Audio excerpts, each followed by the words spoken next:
अभी सारे खवैये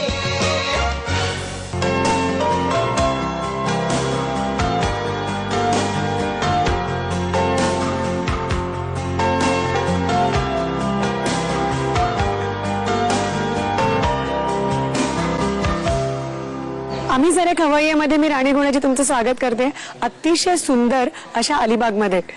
अलिबागमध्ये आपण आलो आणि समुद्र किनाऱ्याला भेट दिली नाही असं होतच नाही. पण ह्या समुद्र किनाऱ्याला लागूनच एक अतिशय पुरातन असा किल्ला आहे ज्याचं नाव आहे कुलाबा किल्ला. या कुलाबा किल्ल्याच्या वेळा मात्र भरती आणि ओहोटी यांच्या वेळा सांभाळूनच तो बघता येतो. या किल्ल्यावर भटक्याला जाताना तुम्ही काही खाऊ पण नेऊ शकता. आज आम्ही तुम्हाला हा खाऊ शिकवणार आहोत. हा कोण शिकवत आहे ते बघूया. आपण आलो आहोत रसिका प्रधान यांच्याकडे आणि त्यांच्याशी गप्पा मारणार आहोत. नमस्कार रसिका. साडी सुपर्ब आहे, सुपर्ब आहे, मस्त कलर आहे, तुम्हाला शोभूनही दिसते. कुठून घेतली आहे? बॉम्बेतनं घेतली. हा बघा आमच्या मुंबईमध्ये काय काय छान छान मिळतं. कशा निमित्त? एका लग्नाप्रेत्यर्थ घेतली होती. घरामध्ये एक फंक्शन होतं त्याच्यासाठी ही घेतलेली साडी. मस्त आहे, कलर सुंदर आहे आणि वर्क पण छान आहे. आणि बाकी ही साडी कोणी दिली? मिस्टरांनी. हा मिस्टरांकडनं वसुली केली मुंबईला गेल्या गेल्या. जीवाची मुंबई. जीवाची मुंबई. आणि घरी कोण कोण आहे मग? घरी माझं मिस्टर आणि मुलगा माझा 11वीत आहे तो. आम्ही 3 जणच असतो. कुठच्या साईडला आहे मुलगा? सायन्स साईडला आहे तो. Science side. अच्छा, पण मग आता 12वीची तयारी जोरात सुरू झाली असेल? जोरात सुरू आहे. आई ग, क्लासेस वगैरे एकदम ना जबरदस्त. पहिले सुरुवातीचे 2-3 महिने तर भयंकर तयारी करून घेतात, मग जरा स्पीड थोडा कमी होतो आणि मग एंडला परत आईची परत 12वी. हो ऍक्च्युली आपण परत देऊ शकतो 12वी. एवढं आपण टेन्शन घेतो की काही हरकत नाही, आपण त्यांच्या बरोबरीनं शिकत राहिलो तर आपला अभ्यास होत राहतो. आपलाही अभ्यास होत राहतो. विसरलेला असतो ना काय काय आतापर्यंत. परत पहिलीपासून आपलं गमबन आहेच. पण बाकी तुम्हाला काय छंद आहे? मी LIC एजंट आहे. इन्शुरन्स ऍडवायझर म्हणून मी आणि माझं मिस्टर आम्ही दोघंही काम करतो. अच्छा. मारुती नाक्यावर आमचं ऑफिस आहे, कॉम्प्युटराइज आहे, संपूर्ण स्टाफ वगैरे आहे माझ्याकडे. गेली 17 वर्ष मी या बिझनेस मध्ये आहे. क्या बात आहे. आम्ही दोघंही मिळून करतो. म्हणजे तुम्ही फुल फ्लेश एकदम फुल फ्लेश बिझी. ओके. आणि बाकी तुम्हाला छंद काय आहेत? काय गाणी वगैरे ऐकायला छंद भरपूर आहेत. भरतकाम आवडतं, विणकाम आवडतं, जुनी गाणी ऐकायला आवडतात. अरे वा. शांत ठिकाणी फिरायला आवडतं मला. रेसिपी नवीन नवीन शिकायला आवडतात. नवीन पदार्थ केले की ते दुसऱ्यांना खाऊ घालायला आवडतात मला. आणि त्यांनी कौतुक केलेलं मला खूप आवडतं. आपला प्रयोग सक्सेसफुल झाला की. आणि मी कितीही बिझी असले तरी मी आम्ही सारे खाऊये हा प्रोग्राम कधीही सोडत नाही. आम्हाला नक्की आवडेल की तुम्ही जे प्रयोग करताय सगळ्यांवर ते कसे असतात ते बघायला खूपच आवडेल. आणि बाकी तुमच्या घरच्यांशी पण गप्पा मारू आणि तुम्ही काय काय करताय ते पहिलं शिकू. पहिले म्हणजे आपण व्हेजिटेबल मोदक करणार आहोत. मोमोज. हा, तर आपण एरवी म्हणजे गणपतीत वगैरे ते सारणाचे नेहमीचे करतो, पण ह्या सगळ्या भाज्या वापरून आणि खास करून म्हणजे घरातली हल्ली लहान मुलं भाज्या खात नाही, तर त्या वेगळ्या पद्धतीने पोटात जाव्या ह्या कारणाने मी आज व्हेजिटेबल मोदक ह्याने सुरुवात करते कार्यक्रमाची. आणि मग पटकन त्याचं साहित्य आम्हाला सांगा, मग गरमागरम आणि लुसलुशीत असे खमंग मोदक खाता येतील. हा, साहित्य सांगा.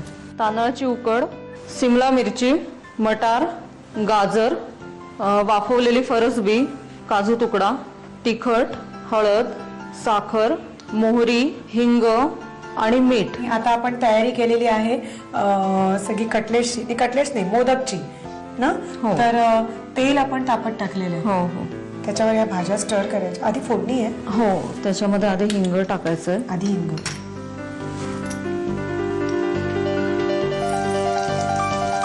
मोहरी, आपली नेहमीचीच फोडणी आहे.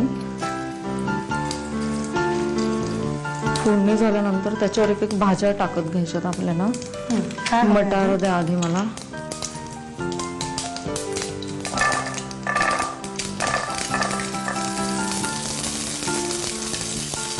गाजर,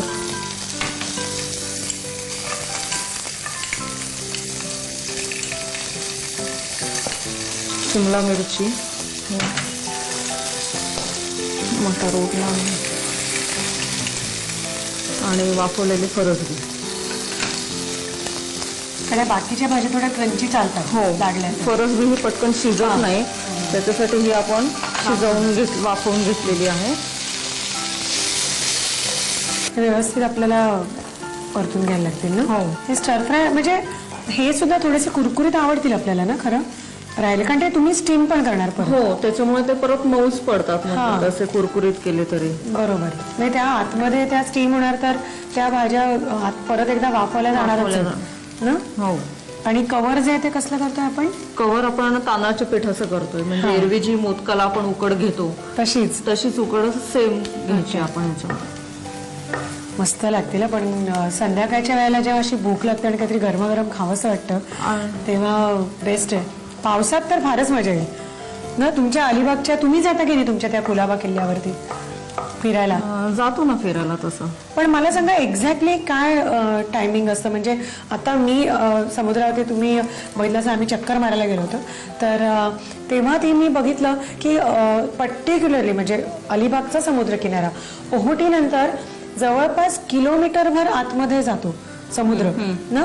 तर आणि त्याच्यानंतर इझी ऍक्सेस होतो आपल्याला किल्ल्याला. हो, किल्ल्यामध्ये आम्ही चालत जातो म्हणजे तसे. आणि खरं सांगायचं तर हे टायमिंग ना आमचे सासूबाई काढून देतात. मला इतका अंदाज नाहीये, पण त्यांना तिथीनुसार विचारलं की त्या सांगतात की बाबा अमुक वेळी ओहोटी असणार, अमुक वेळी भरती असणार. तसंच जायला पाहिजे, त्याच्यानुसारच आम्ही जातो. म्हणजे ओहोटी असेपर्यंतच परत पण यायचं. हो हो, ओहोटी असेपर्यंतच परत यायचं. कारण परत एकदा भरती आली की तुम्ही अडकता तिथे. म्हणजे तसं होड्या वगैरे मला वाटतं असतील ना तिथे बाहेर, होडीत न येतात हल्लीच ते आहेत. म्हणजे पूर्वी असं होड्या वगैरे नव्हत्याच, त्याच्यामुळे ते टायमिंग बघूनच आणि भरतीच्या आतमध्येच आपल्याला किनाऱ्यापर्यंत तरी यावं लागतं. बरोबर. नाही तर म्हणजे किल्ल्यातच अडकून पडायला होतं ना. किल्ल्यात अडकून किंवा मग मध्ये त्या लाटांमध्ये आपण अडकून जातो. आणि खूपच डेंजर ते मध्ये अडकणं. त्याच्यापेक्षा मग किल्ल्यामध्ये थांबलेलं खूप बरं असतं. म्हणजे जेव्हा जेव्हा तुम्ही अलिबागला याल किंवा ही सफर कराल समुद्राची तेव्हा हे अगदी नक्की लक्षात ठेवा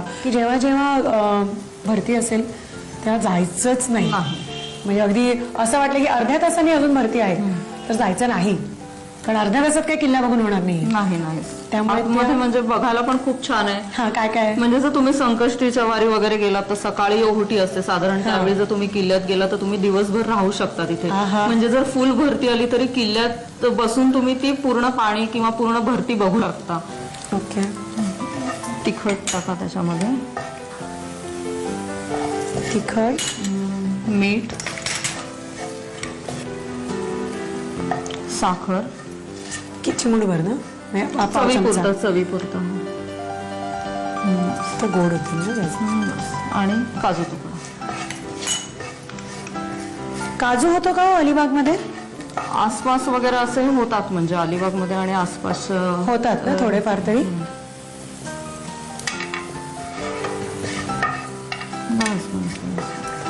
ह्या सगळ्या मिश्रणाला आपल्याला आता वाफ आणायची. अच्छा. आपल्याला झाकण ठेवावं लागेल ह्याच्यावर. म्हणजे ते मटार थोडेसे सौते व्हायला पाहिजे, सॉफ्ट व्हायला पाहिजे थोडेसे, तेवढ्या पुरतं. 1-2 मिनिटांमध्ये भाजी जी आपण स्टर फ्राय केली तर ती चांगली वाफून तयार झालेली आहे. आणि उकड आपली नेहमीची आहे तांदळाच्या पिठाची ना. तांदळाचं पीठ काय प्रमाण घेतो वहिनी? 1 पेला तांदळाचं पीठ घेतलं तर त्याला 1 पेला पाणी घ्यायचं. सम प्रमाणात पाणी पहिल्यांदा उकळून घ्यायचं. पाणी उकळल्यानंतर त्याच्यात थोडंसं मीठ आणि तेल 1 चमचाभर टाकायचं. ते पाणी उकळल्यानंतर तांदळाचं पीठ त्याच्यामध्ये टाकायचं, चांगलं घोटून मिक्स करायचं आणि त्याला एक वाफ आणायची. म्हणजे आपल्या नेहमीसारखी आपण उकड जी आहे ती केलेली आहे आणि त्याचे आपण छोट्या लाट्या करून घेतल्यात. त्याच्यात आपल्याला भरायचं नेहमीच्या मोदकांप्रमाणे. भरूया. आधी हाताला थोडंसं तेल लावून घ्यायचंय. पीठ चिकटतं तांदळाचं. आणि नेहमी आपण मोदकाची जशी पारी करून घेतो असा उंडा आधी करून घेऊन. हो, मोदकाला नेहमी आपण करतो तशी पारी करून घ्यायची आधी.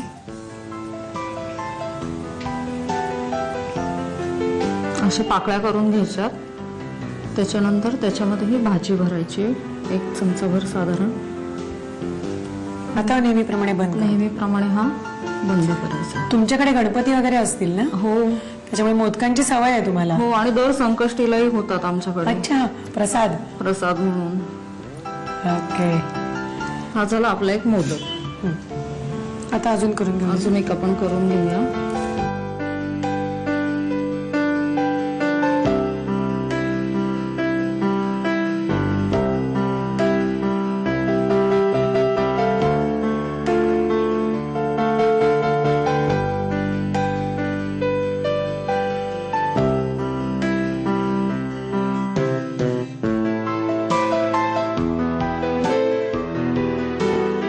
मोदक तयार झालेले आहेत आपले आता उकडायला जायला. तर एक 10 मिनिटं आम्ही ते उकडणार आणि नंतर ते एखाद्या हिरव्या चटणी बरोबर जरी तुम्ही खाल्लेत ना मस्त लागतील ना. हो. ओके, सुपर्ब आहे तुमचं मोदक पात्र. मोठ्या कुटुंबातलं मोठं मोदक पात्र आणि पूर्वपार चालत आलेलं. हा, पूर्वापार चालत आलेलं पारंपरिक. आणि त्याच्यात आमचे हे नाविन्यपूर्ण मोदक. क्या बात आहे. आम्ही सारे खवय्येवर आलेले. येस म्हणून स्पेशल नाही का. ओके, साहित्य कृती घ्या. व्हेजिटेबल मोदक बनवण्यासाठी लागणारं साहित्य: तांदळाची उकड, बारीक चिरलेली भोपळी मिरची, मटारचे दाणे, कांदा, गाजर, वाफवलेली फरसबी, काजू, तिखट, हळद, साखर, मोहरी, हिंग आणि मीठ. कृती: प्रथम पॅन मध्ये तेल गरम करून चिरलेली भोपळी मिरची आणि वाफवलेली फरसबी या भाज्या परतून घ्याव्यात. त्यामध्ये हळद, तिखट, साखर, काजू आणि चवीनुसार मीठ घालून मिश्रण वाफवून घ्यावं. तांदळाच्या उकडीची पारी करून त्यामध्ये हे मिश्रण भरून मोदक तयार करावेत आणि ते वाफवून घ्यावेत. आम्ही सारे